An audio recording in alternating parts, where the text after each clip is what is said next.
Welcome everyone to the Outtakes Movie Podcast, where we're going to go through every single movie ever made and rank them objectively best to worst of all time. I'm joined as always by my elite crew of film scholars. Amelia, welcome to the show. Hello. Joe, what's going on? Yeah, it's happening. And Jacob. I'm here as well. This week, we are going to be talking about a foreign movie for the first time. We're going to be talking about Shin Godzilla. And there's a couple of things. First off, let us know what you think of the movie in the comments below as we go through it. And if you haven't seen it, you should go and watch it because we're going to be spoiling the whole movie. So before we begin, I want to know from everyone, who had seen a Godzilla movie before this? I had. Does any count? Like... Any Godzilla movie, yeah. Okay. Which ones have we all seen? The one that is the part of the... Oh, we're going to get Godzilla to fight Giant King Kong. The 2014 one, yeah. Oh, I've seen that one, Was it yeah. Bryan Cranston? Yeah, Bryan Cranston was in it, I'm yeah. pretty sure he's in it. That one. I've seen that one. I think I've seen some of that one, like half of it. And then I've also seen the one with Matthew Brodkin, the 90s one. Yeah, the 98 one. With like the giant foot on the poster. I've seen that one as well, all the way Oh. through. Only once, I think. See, best one I've ever seen. Well, this I don't know. Yeah, best one to me that I've ever seen. King Kong versus Godzilla. That's a good movie. That's a good movie. I don't know why it's so naff. I love it. I really enjoy it. So yeah, Godzilla, for any of those unaware, is probably one of the oldest and most long-lasting cinema characters we've ever had. He's been around since the 50s. The original movie was made as like an allegory for nuclear war. And as... Whoa! What has Joe gone? So yeah, the original Godzilla was made as an allegory for nuclear war in response to what happened in Hiroshima and Nagasaki. It's deep-rooted within really, really serious things. And then because it went on for so long, eventually there's films where Godzilla has like dance battles and aliens get involved, and it's like a whole mess until you get to that 98 one that y'all have seen where they lure Godzilla with fish, and it's really bad. Basically, the whole thing was so played out and tired for so long that in like 2004, a little bit after that, the original company who produces the movies, Toho, did this big movie called Godzilla Final Wars, which is ridiculous and features every single monster to ever feature in a Godzilla film ever, including that 98 Godzilla, which I think the main Godzilla stamps on and crushes. And Oh my God. That's a point. That's amazing. the characters just yells, "Yeah, take that, fish face," or something like that. They do not like that movie in Japan. Wow. Wow. That's amazing. I mean, I don't blame him. It's not great, is it, really? But it was all just like a ridiculous thing. And it really is 2014's Western Godzilla that has sort of kicked off a resurgence and interest in the character. So Toho commissioned the production of Shin Godzilla for 2016. And it was made by... I don't know if anyone in this call has seen Evangelion, the anime. No, I've heard of it. I feel like I've heard of it. Yeah, I've heard of it, yeah. It's I haven't seen it. bollocks. I thought you were going to say it's a masterpiece, but okay. Well, there's a lot of debate. A lot of people really, really like it. But basically, it's a show where most of it is just giant robots fighting giant monsters. But when the giant monsters die, they explode into a literal Christian cross. And the symbolism is way too heavy-handed. Right. But they were commissioned to do this in 2016. And this is what we got. The very first Japanese-produced Godzilla movie in, like, 12 years. It was kind of a big deal. So, we'll get right into things. It's got, I think, quite an interesting start. So, it's found footage, some rescue people going on to, like, search for a boat. The boat is abandoned. There's, like, a piece of origami on the floor. There's some shoes on the floor. It's weird. Suddenly, water spout erupts. And then you get footage within the Aqualine tunnel in Tokyo, and blood pours out of the ceiling. Which I loved. I was way cool. Yeah, I liked it, yeah. I was getting some serious Shining vibes, like, back from that. Oh, yeah, Whoa. definitely, yeah. More pools of blood. I thought that was just mud, to be honest, when I saw that. I was like, oh dear. Oh no. But no, blood is much more horrific. So then we get a shot that might as well just... It looks like it's in some sort of hotel lobby. It's a very weird plain room. and it is the Japanese government assembled to try and work out what's just gone on with the Aqualine. I don't know, honestly, what budget this film had, but I think some of its shortcomings are basically just a result of the Japanese film industry not quite being as lucrative as it is over here. Like, even in the West, movies are still expensive enough that Godzilla basically still doesn't appear in his own movies because he's too expensive. But, it's even less over there. So... lots of people talking, what's going on, how do we react, we don't even know what it is. And we get one character, Yaguchi, who says it could be a sea monster. Now, before we carry on, I want to know from everyone, who watched the movie in Japanese and who watched it in English? I watched it. Japanese. Yeah, Japanese with subtitles. Yeah, I watched it with subtitles, The version I watched, it was acquired for me. Somehow, totally legally. And I'm convinced the subtitles were translated. Was translated from Japanese into Spanish and then back into English. So there was the occasional word was just a Spanish word. What? And then whenever anyone asked a question, they had like the upside down question mark followed by the actual. The white way up question mark. You've got to let us know if there's any weird sentences that I'm going to miss then, because... So I was able to follow the plot. Yeah. And it was more just a visual film and getting, like, the vague... like very, very vague description of... what was given in the subtitles, but following it, some of the sentences made no sense. Even, like, the very few parts where they spoke English, the subtitles in English didn't match what they were saying. Stunning.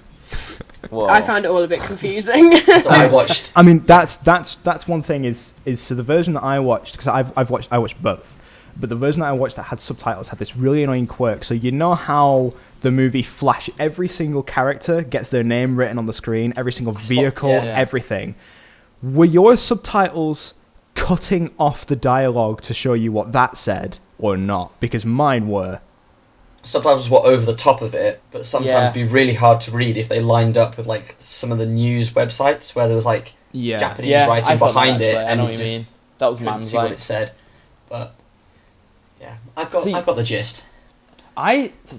This film I was expecting, because I'd heard of this film like before we did it this week. It was so much harder for me to find this film or to find a way to watch this film than I thought it was going to be. I don't know why. But, like, I ended up having to settle with this, like, weird version of it. And I'm convinced it was cutting scenes out. Not like whole scenes. But, like, I don't know if it was... I mean, because I've never seen this film before. But, like, there were scenes where it would just end all of a sudden. And it felt like it was mid-sentence. But I was like, is it meant to be like that? Am I watching a weird version of this? There is at least one... I could follow the plot, but, like... I do remember one scene where that happens, but it doesn't happen very regularly. So if I describe something you didn't see, let us know. Yeah, I have a feeling I might have... Oh, God. This version of this film is really weird. I should have just borrowed the Blu-ray if you really shouldn't have. Could have done, yeah. Like, I don't know why I didn't even think to do that. I spent ages trying to look for it, and then I was like, oh, okay, I've got it. Started watching it, and then, there was, I think, you know what, there was actually a scene where he cut off mid-sentence, like mid-word. Oh, wow. And I was like... Is that because I don't speak Japanese, or I don't know? But I don't know, because I mean the sentence had like weird. You know what I mean? I get what was going on, so that's why I couldn't tell. Like it's strange. I don't know. So I mean, one of the other reasons that I wanted to ask, because I watched the English dub version this morning in preparation, and there's just this weird thing where right at the start of the movie when Yaguchi and one of his fellow politicians is walking to the meeting, they decided to hire the same voice actor to play both of those characters, and they didn't tell him to change the voice. So it's really jarring. That's bad. Really jarring. Man, I kind of want to see that though, to be fair. That sounds like it makes a really interesting conversation. Having a conversation with yourself. You know what it reminds me of? Has anyone ever watched... I mean, I assume we've all watched at least an episode of Family Guy. Mm-hmm. Yeah. Yeah. So, there's two characters in that. I can't remember either the name. It's the doctor guy and it's Lois's Oh, dad. they They have yeah. the exact same voice. Like, it's the same guy, same thing. So whenever they have conversations, it's so weird because it's just the same voice talking back to each other, and that's what I'm picturing when you say that. That's what that's like. That It's is just the exactly same- what it was like. Yeah, It was very it's strange. weird. Oh man, It's like I mean, we were watching it this morning, and I said, "Hang on, are those the same actor?" And then I paused for a second. And I said, "Playing the voice," and my girlfriend looked at me and went, "I'm glad you said that because otherwise that was really racist what you just said."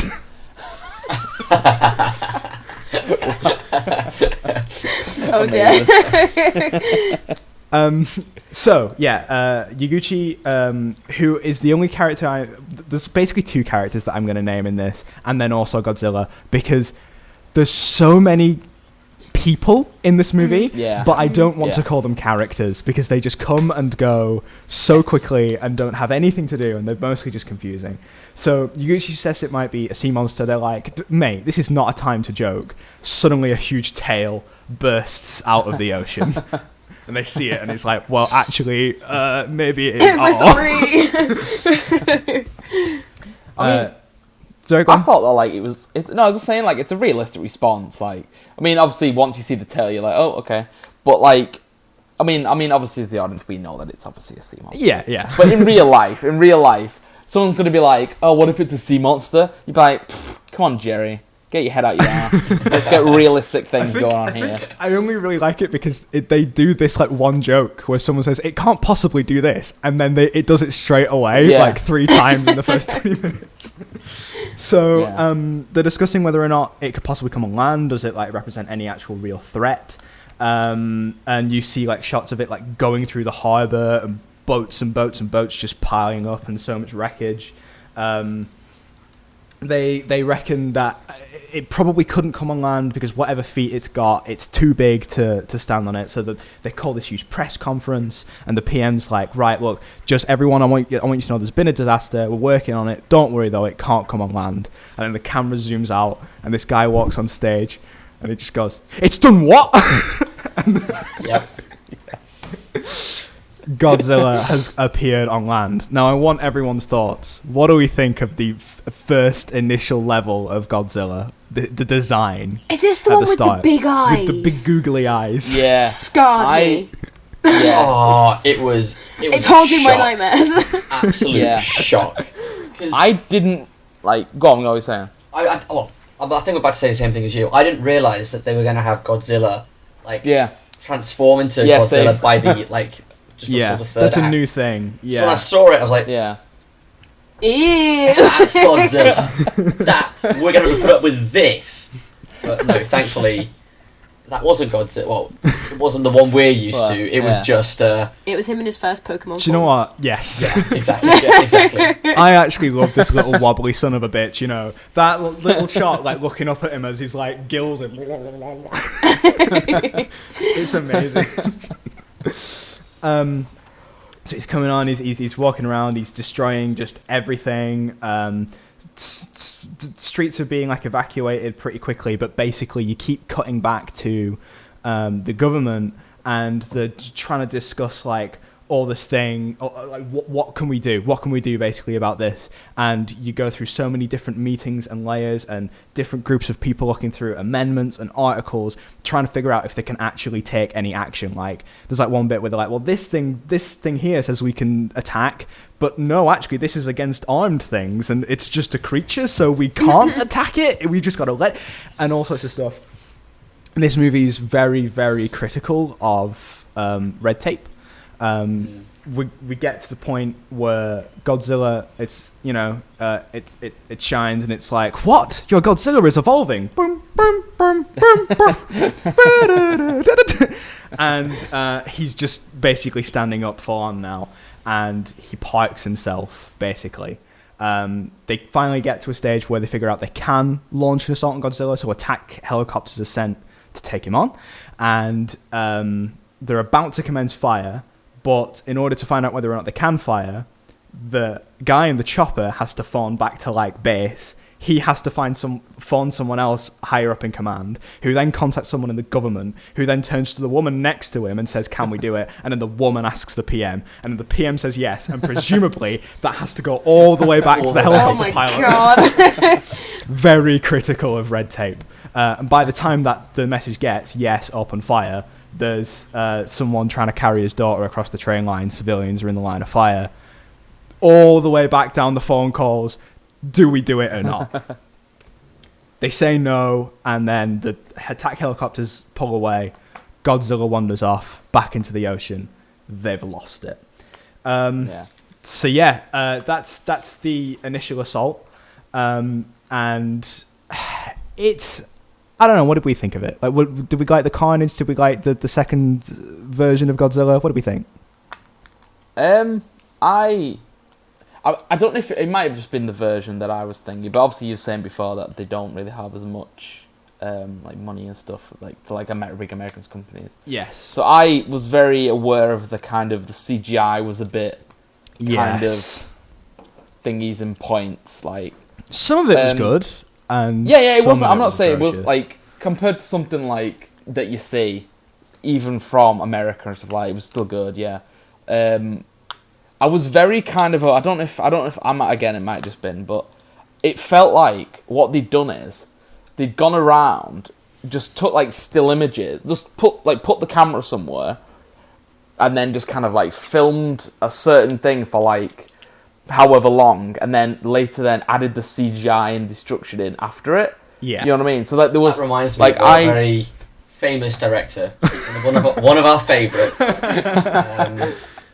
Michael Bay, in case it wasn't apparent. But yeah, go on, keep going. The shooting for the adding it in afterwards. Which... Well, yeah, it was.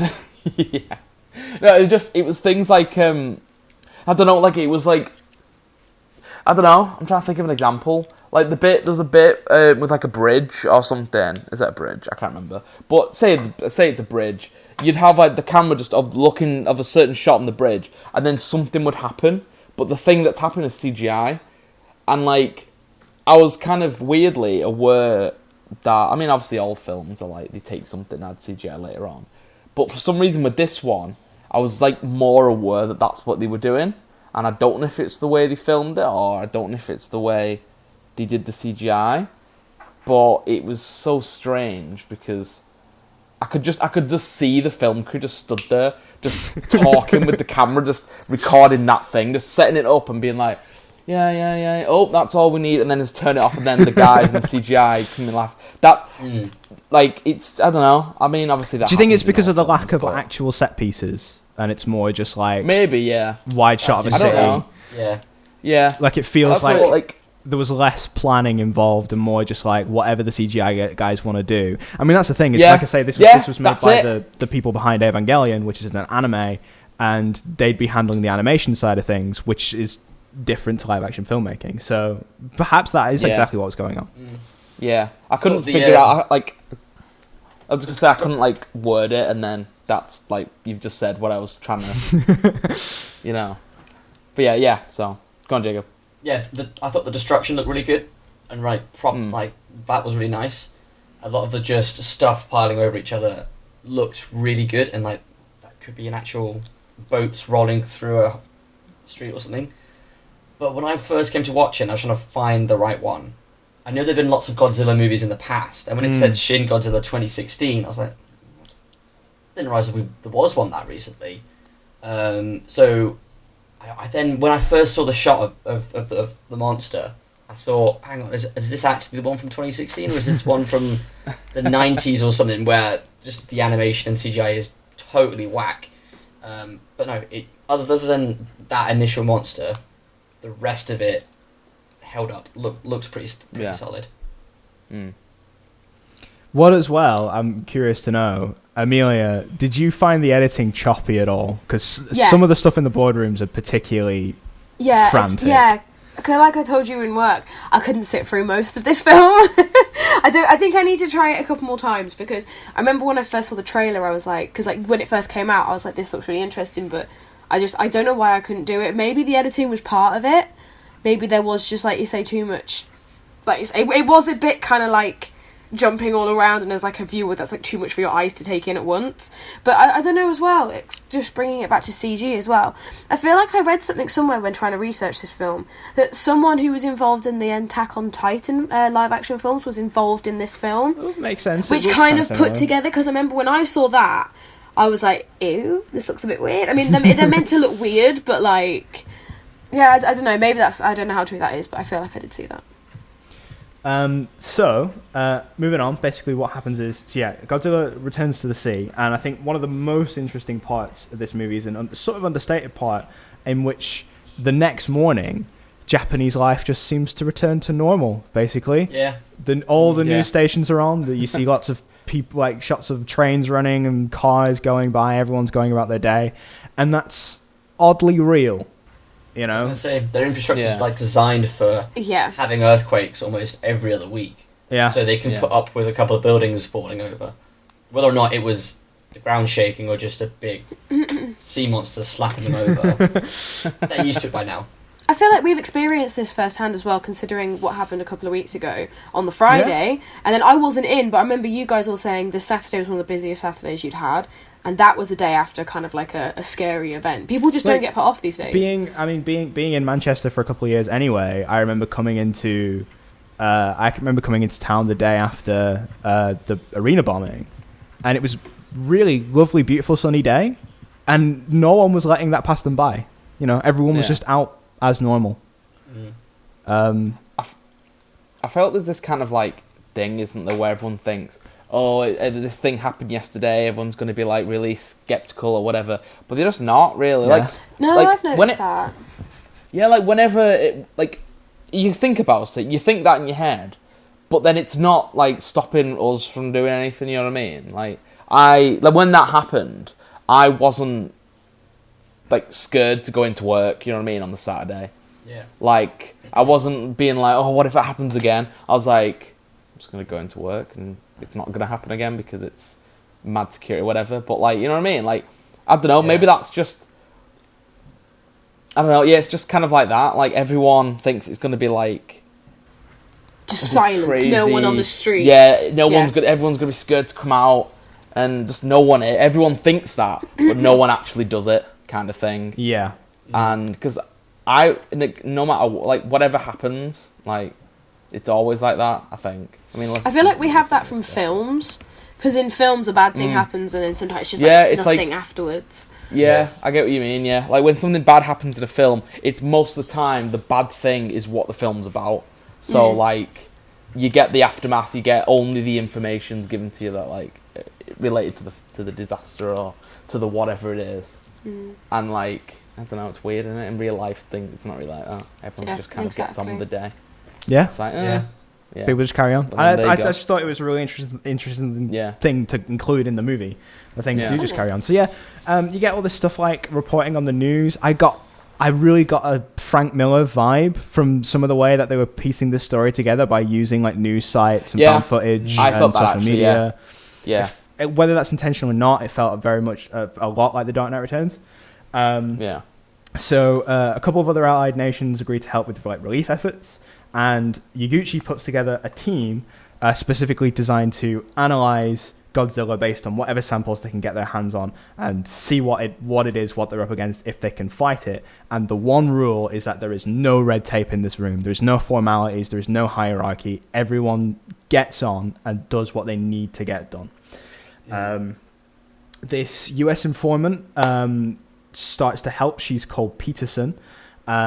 Now, a weird thing with her is they do this quite nice quirk where sometimes she speaks in English. She's supposed to be American. She's not. The actress has always lived in Japan. She just is Japanese, and her English is a little bit iffy, but whatever. She does her best. But she has these little quirks where she occasionally speaks in English. And they're used actually to further some relationships in the movie, but those elements are gone totally in the dubbed, because everyone's just speaking English anyway. Yeah. Kind of a shame. Really? I didn't even think of that, actually. Yeah. Whoa. So she comes in, and basically she's got all this data from a zoologist called Goro Maki, whose boat we saw at the start. That was his research vessel. And they found all his data, and they're like, we'll give it to you, we'll give it to your team in order to try and help solve it. But there is only one problem.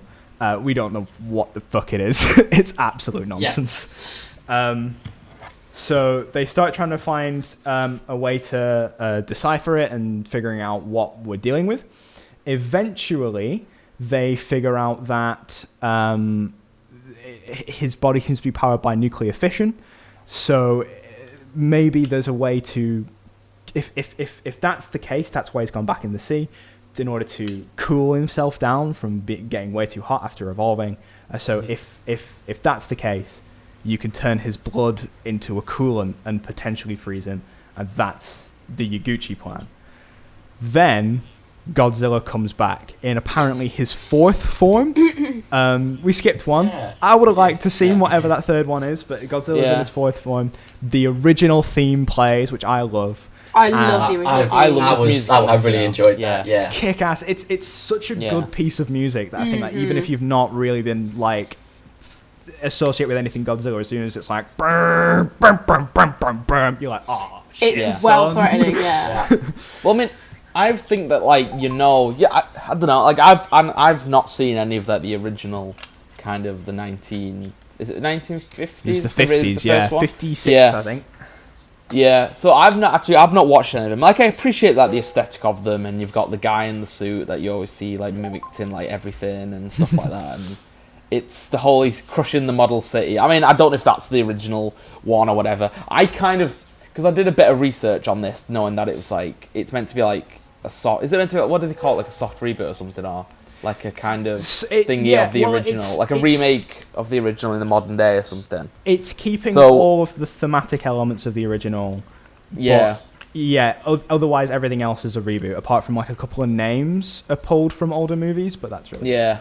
Well, see, because I read that before I watched this, I kind of half expected them to actually do the guy in the suit kind of. I wish they had. I find it so great. I love it. They did. Yeah. This fourth form, it is a guy in a suit. They've enhanced it with CGI, which is why it looks like the best one, because it's not all CGI.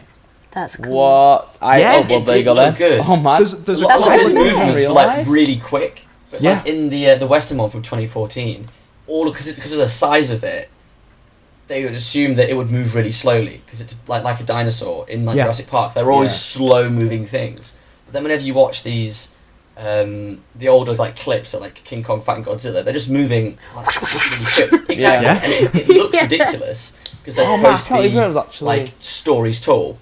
But I loved. I could tell, but at the same time, it worked really well. I was a big fan of it. Big fan of it. This was my favourite version of the whole film. He's way cool. Cause this is the version that I'd seen. I mean, I know it's the thing, but this is the version I'd seen prior, and I kind of had it in my head. I don't know why. I don't know where I'd thought of this or heard it or what. That this film was meant to be amazing compared to 2014 one. Yeah, I'd heard that. Yeah, that's for me. I mean, I was a bit thinking. I liked the film, but I did like it more than 2014 one. But it was but I remember seeing this version of him on all the posters, and you've got the toys and things, and the figures and stuff like that. And I thought it would look really good, but I can't believe it was actually a guy though. I mean, the version I was watching wasn't the best quality, so. But I mean, I don't know if you picked up on it, but one of the things they did to try and because they didn't they wanted to do it because it's. I mean, there is a big part in Japan of tradition, and that is just a thing, and I think they wanted to stick to how they've been doing it for ages anyway. But they clearly didn't want it to look like a guy in a suit. So sometimes they'll do a thing where Godzilla's walking away from the camera, and they'll have the tail just sort of swing in front of frame a little bit, and it's just kind of obscuring those little details and making the monster a bit more real. It was a nice trick. I mean, it completely worked for you, Joe. You had no idea. Yeah, no, I had no idea. I was I finished watching it, I was I kind of wish they did a bit of the guy in the suit. That's amazing. Oh, man. I'm going to watch it again and be amazed. That's a bit. And be I think man, look at that guy. Really helped as well was the fact that we actually saw Godzilla in the middle of the day. Most other times you see Godzilla done, or recent history anyway, it's always nighttime. They like to and you never see the full thing in broad daylight and get to pick look at all the detail and everything. So the fact that he was actually out and about doing some interesting shit during the day, Yeah. I like that. I mean, do you know what? This is the thing, I think. Like, so Godzilla, Western Godzilla currently, do you know what? I've still not fully seen the 2014 movie, and I've not seen King of Monsters. No.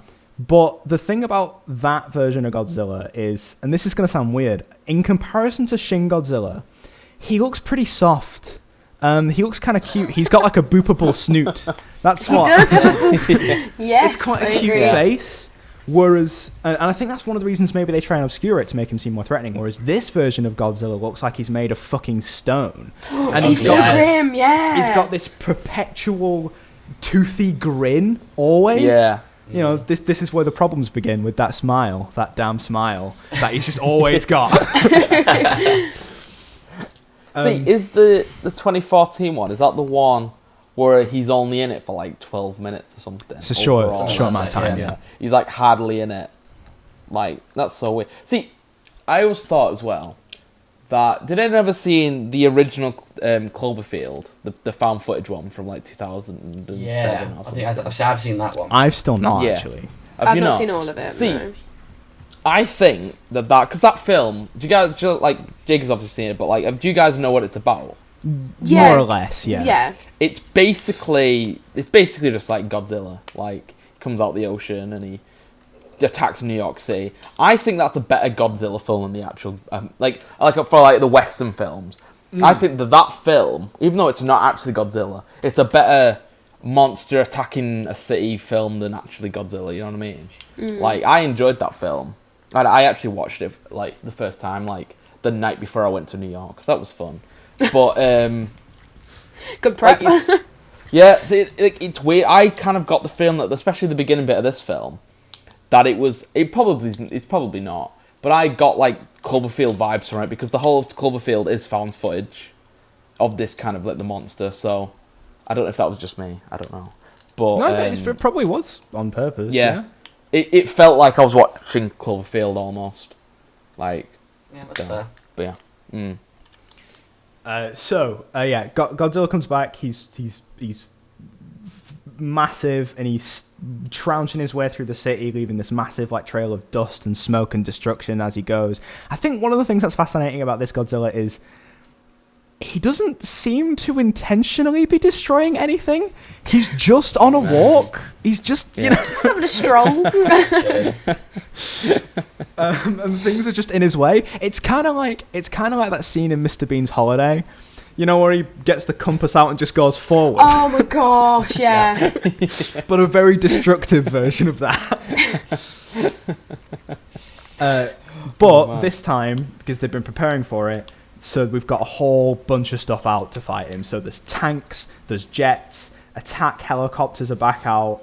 So, and it's just nuts. And I actually really love this scene. This like barrage of explosives and bullets. Amped it up, yeah. Yeah, it's way cool.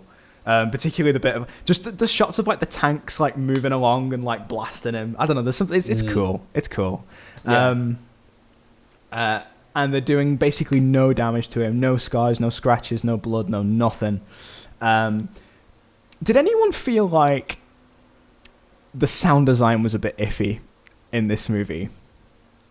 How so?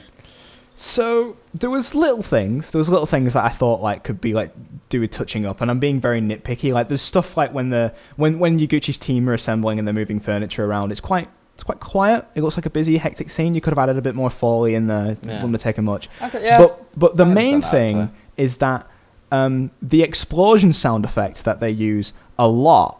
I'm pretty sure you can find, if you just Google like free explosion sound effect .mp3. I can feel certain I used that as a teenager. You know, I mean, wow. it saves you a bit of money, doesn't it? just it did sound just a little bit cheap. They might as well have thrown the Wilhelm Yeah. scream in there just for good measure. Oh, yes. I will only use that in a film though, like just purely because of what it is. Like, be like, I can't replicate it. I don't know. I love the light off the top of my head, but like, It's such a weird It's sound, a isn't weird it? sound, yeah. I feel like the guy who originally did it wouldn't even be able to do it again. No. He just did it one day in one take, and it was used, and now it's a thing. I mean, he's probably dead. It was from like the 1930s or something. Yeah. But, like, you know, But it's just mad as well. Has anyone ever seen like the actual what it's from as well? The Western movie. Yeah. Yeah. It's from like some. Doesn't he like get attacked by like a crocodile or something? And that's like why he does it. Or something. Maybe. Oh, I need to Google It's it. something like that. It's something really weird, and he just does it. And I don't understand why it's a thing. Is it just? I mean, it's probably just because they needed like.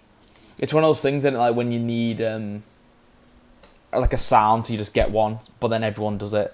Like when I'm watching like ITV or something, I can. It sounds really bad, but there was this thing on the other day about I can't remember what it was about, but it was like meant to be like for a charity or something. But they'd used a royalty-free song that we used in uni in the first year, and I was watching it and I couldn't quite take it seriously because I knew that they'd use this song, and I was like, oh no. That's quite funny. Yeah, so I get that kind of like, whenever I hear the like things like that. It's worse when I've used them myself, and I'm like, it's horrible. Like that music, it was like proper depressing, like royalty-free music that all student film people use in their first depressing films. So, you know, because we've all made one. But maybe not Jacob actually. But I have not. no. You'll get there one day. It's fine. One day. Everyone makes a depressing student film that's really sad, and it's about someone. And they're probably hallucinating or something at some point. And that's the twist. That the character isn't real. Or it's just Fight Club, but it's a student film, basically. Yeah, every student makes Fight Club at some point. Yeah. Me and my mates have this theory that at some point in your life, your favourite film, even if it's like a month, is always Fight Club at least once in your life. And most people have it when they're in like year 8. Mine was quite short. So yeah, no, mine wasn't that long, but. Most people have it when they're in year 8 and they watch it for the first time. And they're like, oh, Fight Club's so good. I want to join a Fight Club. And it's like, no, I had a pretty weird one where I think Fight Club was my favourite movie when the sequel comic Fight Club 2 was just coming out. Oh man, I read that. And then I didn't buy it, and then Fight Club wasn't my favourite movie anymore. I actually read that. It wasn't terrible. It was fine. It was. I assumed it would be, to be fair. Yeah, it wasn't. I read it. I didn't buy it. Like my mate lent it to me. He was the fool that bought it and let me read it instead. So I didn't fall for that. But it's based a sequel to the book though, not the film, which I thought was really weird. Cause I read the book. Fair dues. Yeah, I think it is. I thought it was. But anyway, Godzilla. Back around. So yeah, Fight Club's another episode. They keep attacking him. Nothing's working. They feed that information back to the PM. The PM licenses every single feasible measure. Please, just do something. And after what I assume is supposed to be like hours worth of like barrages and stuff, they just can't feasibly do it anymore, and they call off the attack.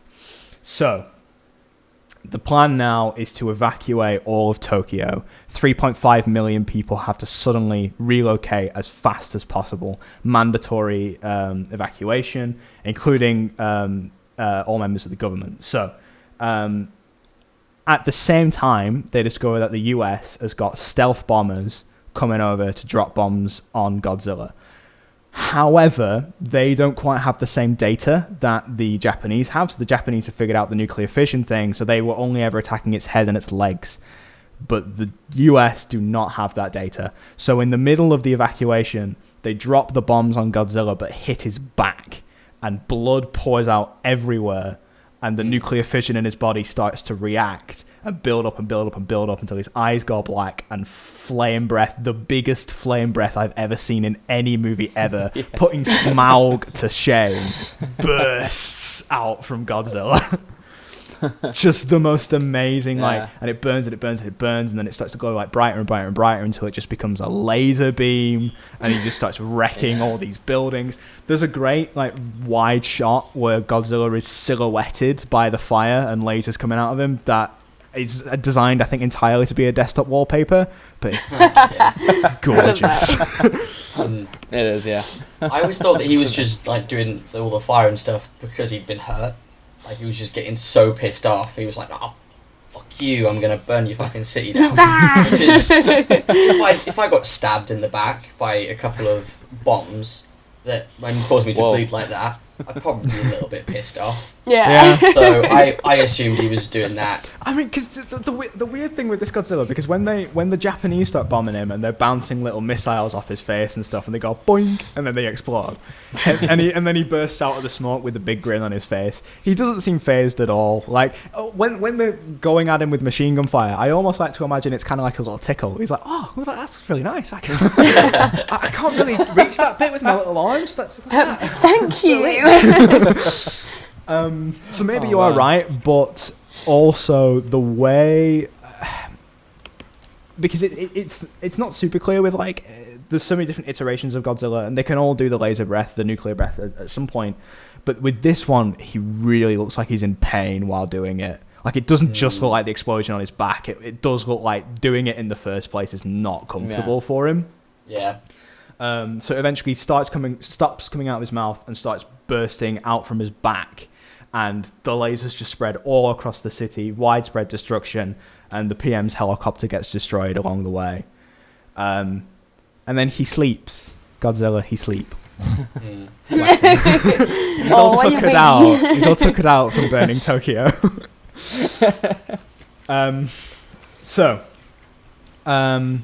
What they do is they figure out that he's gone into some sort of hibernation and he's sleeping and he's not really a problem anymore.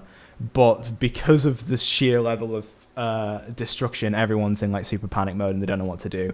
The Japanese get a sample of Godzilla's blood, which they've discovered is self-mutating, just like Godzilla is. And feasibly could sprout even more Godzillas, and they start to analyze it and figure out that he could mutate in any way. He could get smaller, he could grow wings, so suddenly he is a major international problem. So the UN convenes and agrees to drop a nuclear warhead onto Tokyo. We then get a little bit of like a somber bit where they just flash up pictures of Hiroshima and Nagasaki. And it's one of these where this is what the point of Godzilla is anyway. He's always been a nuclear war allegory and a nuclear waste allegory and the dangers of doing so. And it's very, very heavy-handed. But I kind of liked the couple of seconds where it just went silent and you just looked at that destruction for a second. It makes it real, doesn't it? It makes it kind of like this isn't just a monster movie. Like, think about what's going on in the world. it's really poignant and it's one of these where it is kind of scary. In a way, I can believe that. All right, this is going to sound stupid, but if some catastrophic, dangerous incident happened somewhere, I could very quickly believe that the nations of the world would decide to just drop a nuke on it. And that's one of my big fears at the minute. Yeah, that's pretty scary. Yeah. It felt like all of the boardroom back and forth and doing the process properly, and the fact that they genuinely were just gonna nuke this big ass monster rather than having some tactic of, oh well, if we shoot it in the back. Have any of you guys seen Independence Day Resurgence? No. Not yet. Don't. Just fucking don't. Sorted. They have a final boss pass at the end that's basically like in a video game where it's, okay, this is how they fight, this is the patterns, you dodge, hit, go around the back, oh, they're tired, they can't see you, stab them, that sort of thing. Mm-hmm. And I feel like a lot of like big disaster monster movies where they have one like that, the tactic of beating it is always, oh, here's how the heroes are going to do it. But the fact that that wasn't their first plan, it was just nuke it, take off, nuke it from orbit. Brilliant. It felt more realistic, and the fact that it was in Japan again, it had more of an impact. Than just like with the Godzilla one from 2014 set in America. It was the fact that Japan gave it much more of an impact, basically. It's quite. It's like you fucked up, so you can fuck up again. Yeah. It's quite easy, I think, to forget that we got to that point. When people discuss World War II, it's very, very easy to point at the evil Nazis locking people up in gas chambers as the only bad guy. But despite the fact that the Japanese did some famously evil things in World War II, it's really easy to forget that. My God, they just nuked 2 whole cities. Oof. I know. Literally. So they convene and they decide this is what they want to do, and the acting prime minister basically has to give them permission to do it. And he really solemnly says, like, I didn't think I'd go down in history for doing this, but I really don't see a way out of it. They figure out that Godzilla should be asleep for about 2 more weeks, 15 days. They're going to give the country of Japan that much time to evacuate as many people as physically possible, and then they are going to drop the bomb. Which gives Yaguchi and his freezing plan 15 days to figure out whether or not they can do it. So they're really, really trying to figure out what's going on. They still can't really figure out what Godzilla's genetics are. If they could make it a coolant, what they'd even need scientifically to make such a coolant, because there's so many different factors involved.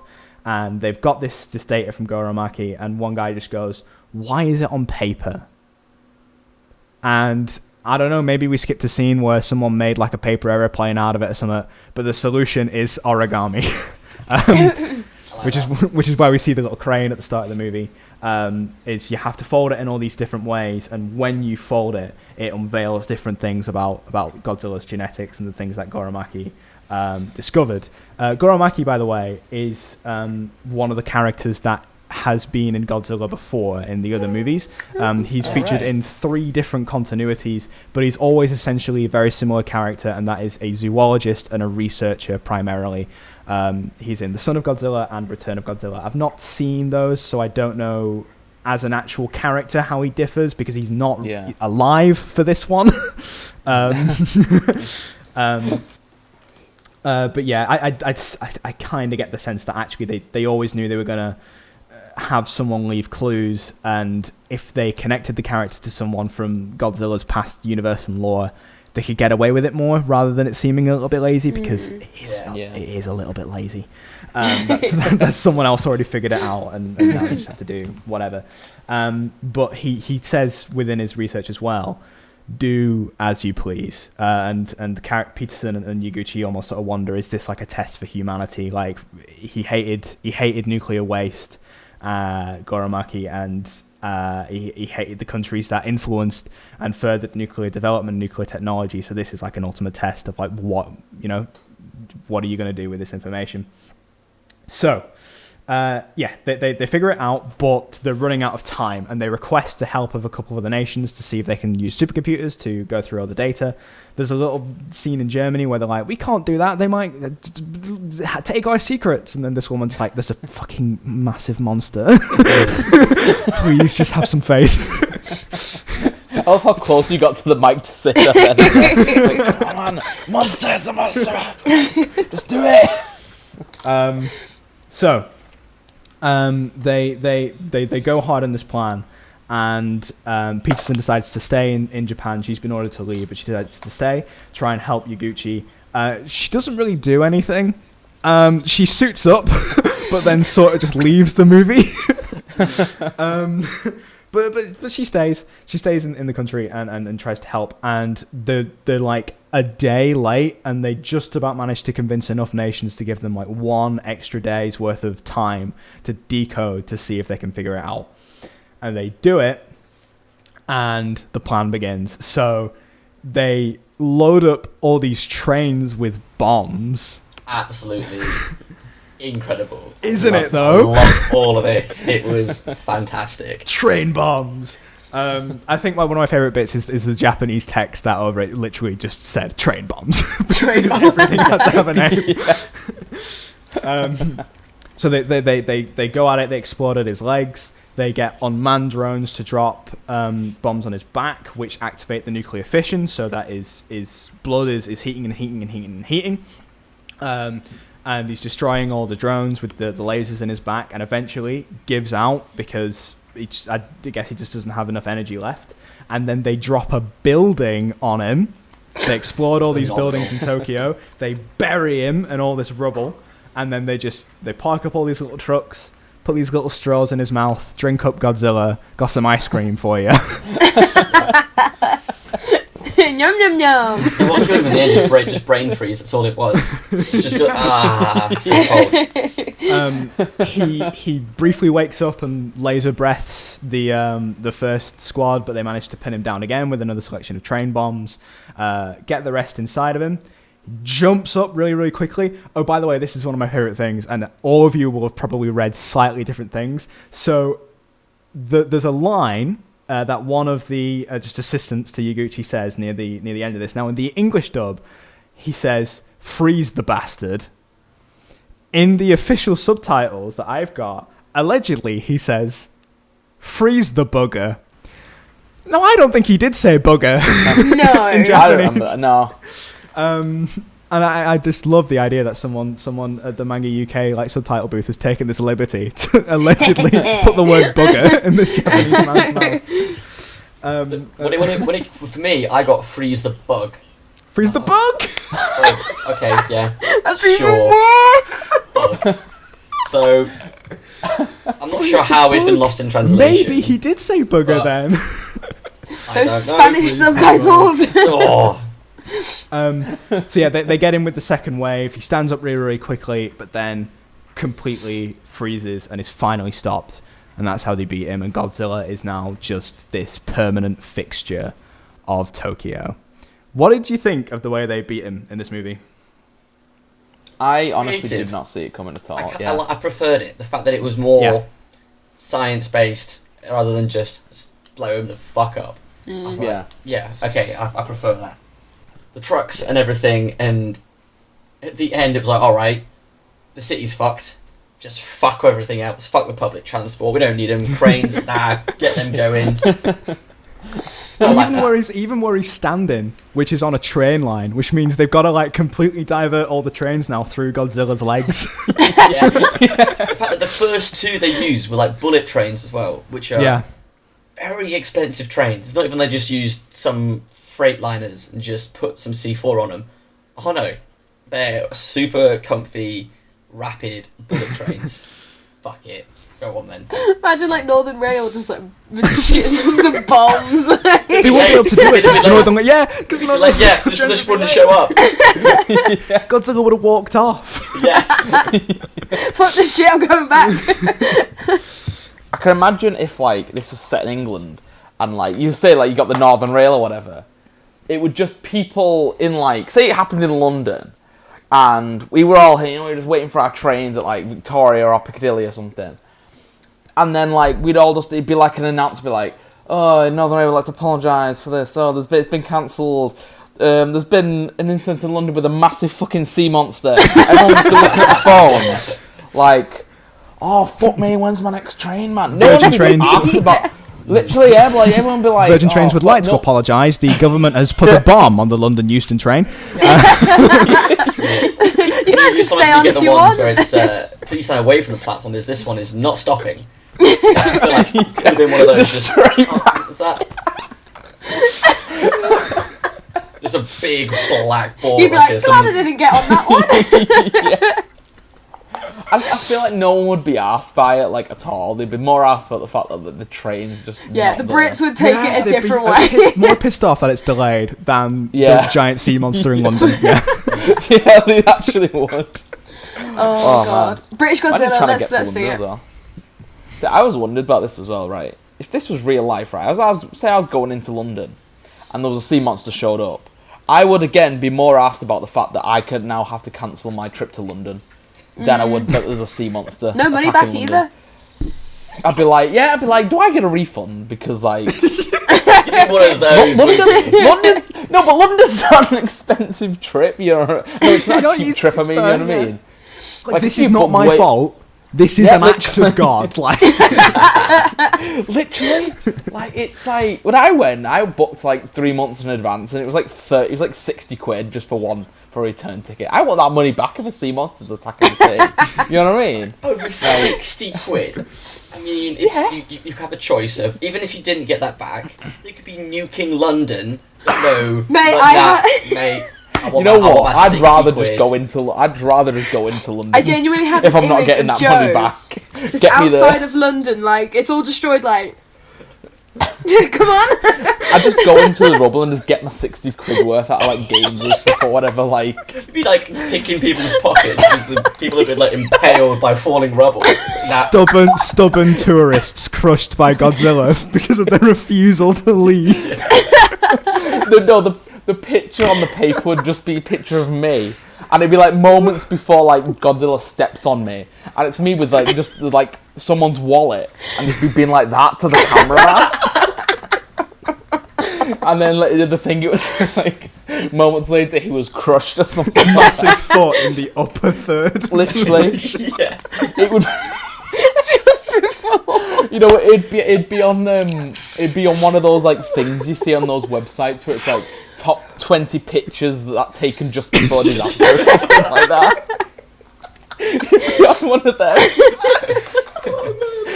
Oh, I really want to recreate this, Joe. Amazing. That's amazing. Oh god. I'd do it though, to be fair. Like, So yeah, Yuguchi and Peterson briefly talk about how they're going to have to rebuild and how government's going to have to reform, and a lot of people are encouraging him to run for prime minister in the elections.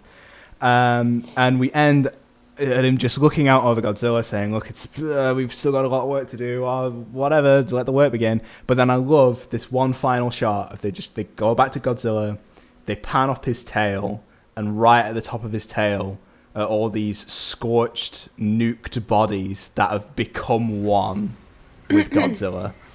Very, very effective visual, I think. yeah. The way that, like, in extreme conditions, the human body could just, like, freeze in place upon death. Rigor mortis just sets in straight away, and that the horrible scenes of, like, of nuclear aftermath or, like, natural disasters like Pompeii, that's happening on Godzilla's tail. A really, really somber note to end the movie, but it's effective. That's See, a good point. Again, I saw that and I was like, oh, yeah, that's just like some baby Godzillas or something being released from Godzilla, like, just before it got completely frozen. So I assumed that some hopped off, and if there were to be a sequel, it would be about... Because there was a bit earlier on where just some, like, fluid fell out of Godzilla, and they were like, oh, that's eggs. And then they're like, oh, this isn't just something we can just hope goes away. We need to kill it before it starts spreading all the other Godzillas. Yeah. So I saw that and thought, they're baby Godzillas. What? Ooh. But yeah, they could have been humans. I mean, you could be right. That's the way I saw it, as just like people that had been caught in his aftermath and fused with his body.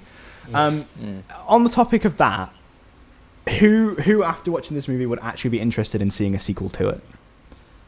I mean, yeah. Absolutely. I'd love to see a sequel of this. On the topic of potential sequels, the good news is there's going to be one. Wow. For those that are interested in seeing one. This movie was very, very well received in Japan and everywhere else in the world as well. People say it's very, very fundamentally Godzilla. It may have been a bit heavy-handed with its allegory, but it's part of what made it true to what Godzilla is in the first place. The bad news is the Japanese production company Toho and the Western production company Legendary signed a contractual agreement when the license to Godzilla was shipped out to make Western movies that they will never make a movie, a Japanese movie, that will come out the same year as a Western Godzilla movie.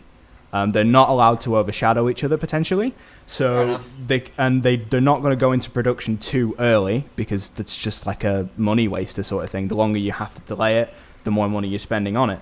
So they're not able to even start production on the sequel until 2020, because we've just had Godzilla King of Monsters this year, and I'm pretty sure we're getting Kong vs. Godzilla next year. I wouldn't be surprised. Yeah.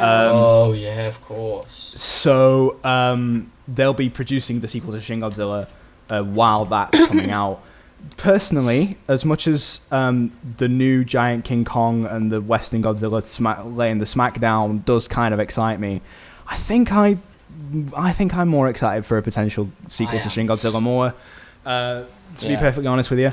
So with that, I want to go around one by one, everyone, and we're going to get final thoughts about Shin Godzilla, and everyone's going to give it an overall score out of 10, and then I'm going to use maths to get a score out of 100 and see where it ranks on our best to worst films of all time. Amelia, start us off. Okay, so like I say, I think I need to, now that you guys have kind of explained it a bit more to me, I think I need to sit down and give this film another go. But from what I did watch and from what you guys have told me, it's a good film. It seems really, really interesting, and I definitely, like I say, I need to give it another go. Godzilla's always been really present in my life. My brother, when he was a baby, I only have one brother, his nickname was Baby Mothra. So, don't ask why. My dad would pick him up and fly him around and be like, watch out! So Godzilla's always been really, like, big in my life, and yeah, so I have such a love for the character and everything about it. And so I'm going to give this film a 6. 6. Jacob? So when as I say, first thing down to watch it, first impression of Godzilla was this shitty slug thing with the creepiest eyes I've ever seen. I thought, oh, what has Sam gotten us into here? Oh boy. Love that. But the more it got on, I felt like it was a pretty good combination of what I look for in a movie and what, like, you other guys look for in a movie. Yeah, there was some of the cinematic and editing stuff was a bit off, but, like, the meaning and, like, it had more of a backstory, it was a bit more rich than just your classic, as I said, big old fuck off monster smashing some buildings. Yeah. And then the fact that at the end they fought it by sending train bombs at it, absolutely phenomenal. All the laser breath and fire and carnage looked just horrific, but also it didn't seem too unrealistic like some things do. Yeah. And after it finished, again, the subtitles I had definitely didn't help, but I'm eager to see this again, to watch it with they've done the subtitles themselves, rather than being translated twice. I'm going to give it a 7. Nice. Joe? I agree with you, Jacob, actually. Like I would have watched this film. So obviously the version I watched was like, it was like the quality was, it wasn't like recorded in a cinema quality, you know, like you used to get with like copies and stuff or whatever. I don't know if anyone else had those. And they like print off the front cover of the thing and put it in like a shitty black box. But, it wasn't HD quality, you know what I mean? So, and obviously the subtitles weren't the best. From what we've been going through, it turns out that actually there was no scenes cut out because I thingied, but I do want to watch this film. I might have to borrow the Blu-ray for you, Sam, because I was going to say, like, any of you are free to borrow it if you want. Like, I want to watch it like properly, the proper like good quality and with like proper subtitles. But from the version that I watched, and I like I said at the beginning, I've not really seen many Godzilla things. Like, Godzilla's been the thing that I've known about, but I've never actually watched any of the stuff. Played some of the games maybe when I was younger. But I'd say it was my favourite. Out of all the ones I've seen, it's the favourite one I've seen so far. So I'm going to give it probably a 7. Just because I like the realistic kind of like take they did in it. Like when films like this kind of had... That's the bit that I had planned to say in my head the whole time and then forgot to say it. Like I liked how it was like the realistic... Like it wasn't like normally they're just like, oh, there's its weakness, to give it a, you know. I went into the film expecting them to just bomb it and that's how it dies or it escapes or whatever. But I liked how there was an alternative. I was not expecting the freeze thing at all, so I like that. So 7. Boop. There you go. It's one of these. I've kind of struggled to find all my final thoughts on this movie because. So I've watching it twice. The second time round, I enjoyed it a hell of a lot more than the first time round. One of the things about this movie, the way it's critical of red tape, it's interesting because they do it by just showing you how ridiculous the system can be. But by that, you really do have to just sit and watch people in board meetings for like a long time just talking about stuff. And it's not tremendously exciting viewing, and I think because of the sheer number of people on screen trying to do something at any one time, I found it really difficult to get through. But on my second watch, knowing that I only had to pay attention to really what Yaguchi was doing and Godzilla was doing, and everything else was sidelined, I enjoyed it a hell of a lot more. And I've really enjoyed talking about it as well. I think the action scenes, while Godzilla isn't in it a lot, and it is kind of a little bit of a shame that after his properly big attack, he's asleep for the rest of the movie, basically, and that's kind of a shame. But yeah, I think if you'd have asked me this a couple days ago, I probably would have ranked it quite low, and now I've come around to it a lot, and I think I'm still going to give it a 7, like a lot of you have. I still think they had a lot of problems, but yeah, God, I enjoyed it, and I really want a prospective sequel. So that takes us to, it has a 67.5 out of 100, which makes it the 5th greatest movie of all time. Nice. Very good. Well done. Nice little note, by the way, about the list as it pertains. Each of us have a top 4. Like, each of us have a spot in the top 4, which is quite nice. That is nice. As things go. So yeah, that's where it ranks, and that brings us to the most important part of the show, which is finding out what we're going to be watching next week. Amelia, let us know. Yes. Now, as I said to Joe earlier, I forgot I had to pick a movie today. I turned to him and was like, oh shit, it's my turn tonight. So, all day I've been like, right, come on, have a think. And obviously we're not going to be in spooky season anymore, so I didn't really want to go along the lines of something spooky. So I've kind of gone for something quite general, if that makes sense. This is a movie I first saw in the cinema, and there was hardly anyone in the cinema, hardly anyone went to go and see it, but I really enjoyed it, and it's a really good giggle. So next week we're going to be watching Free Fire.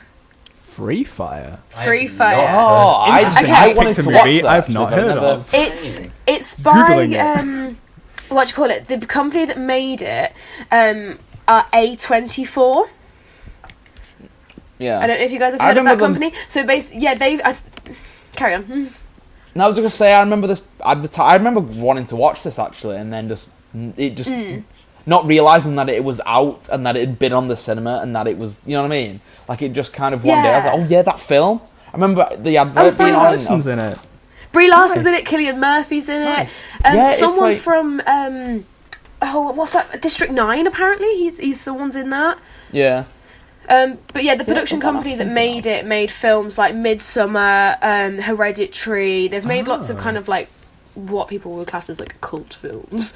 But yeah, this is a really kind of small production, and it was a giggle, and the whole film sets place in one warehouse. That's the film. Yeah, but it's what happens in the warehouse. It's good. I really enjoyed it. What's it called? Free Fire. Free Fire. Mm-hmm. Free as in something for free, not the number. Gotcha. Okay. Because I feel like I'm saying it with instead of. Yeah. Oh yeah. I remember really wanting to go watch this, and then. I know you're going to. Exciting. Very I'm gonna get to it. There we go. Okay, so like we said earlier, let us know what you thought of Shin Godzilla in the comments below. Give us a like, give us a subscribe, and join us next week for Free Fire. Bye. Bye.